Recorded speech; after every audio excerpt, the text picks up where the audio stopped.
बे न्यूज़ में खबरन अपडेट जो सिलसिलो जारी है। खबर शामिल की पिया उस्मान शावरी का। सिंध हुकूमत पारां रमज़ान रिलीफ पैकेज जो सिलसिलो जारी।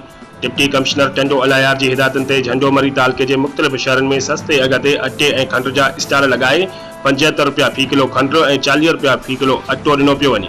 मख्तीयारकार जहंडोमरी गुलाम शबीर मीरजत जो चवणो है त समूरे तालुके में सिंध हुकूमत पारां सस्ते अघ ते अटे और खंड जा स्टाल लगाया विया आहिनि ऐं रोज़ानो के बुनियाद ते समूरन शहरन में वही सस्ते अघ ते अटो और खंड ॾेई रहिया आहियूं।